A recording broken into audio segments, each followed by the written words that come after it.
Leviathan একটা এমন প্রাণী যার সম্পর্কে ইসলাম, ইহুদি এবং খ্রিস্টান তিনটা ধর্মেই উল্লেখ আছে।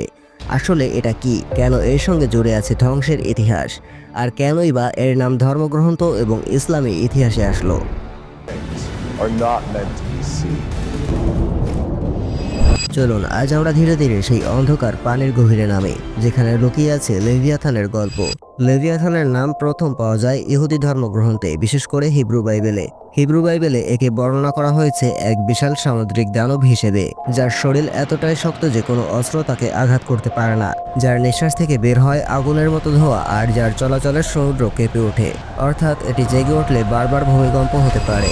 বাইবেলের বুক অব জব এ বলা হয়েছে, মানুষ তো দূরের কথা, কোনো রাজাও এই প্রাণীকে নিয়ন্ত্রণ করতে পারে না। এ যেন সৃষ্টির এক ভয়ঙ্কর সীমা, যেখানে মানুষের ক্ষমতা শেষ হয়ে যায়। খ্রিস্টান ধর্মীয় ব্যাখ্যায় লেভিয়াথানকে শুধু একটা প্রাণী হিসেবেই দেখা হয় না, অনেক সময় একে ধরা হয় অহংকার, বিশৃঙ্খলা আর শয়তানি শক্তির প্রতীক হিসেবে। কিছু ব্যাখ্যায় লেভিয়াথান মানে হলো এমন এক শক্তি যা ঈশ্বরের বিরুদ্ধাচরণ করে আর পৃথিবীতে ধ্বংস ডেকে আনে। এ কারণেই মধ্যযুগে ইউরোপে লেভিয়াথান হয়ে ওঠে এক ভয়ের প্রতীক।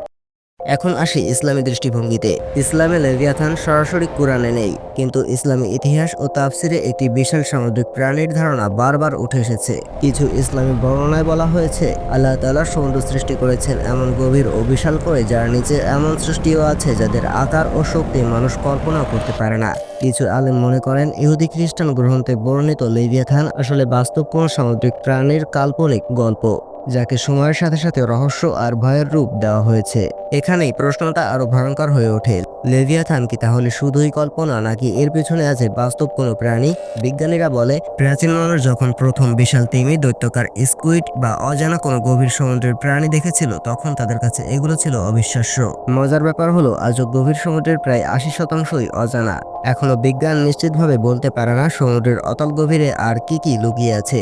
তাই প্রশ্নটা আজও থেকে যায়, লেভিয়াথান কি শুধুই গল্প, নাকি কোনো এক সময় থাকা বাস্তব প্রাণীর ইতিহাস, যা আজও স্মৃতির পাতাতে প্রবাহমান?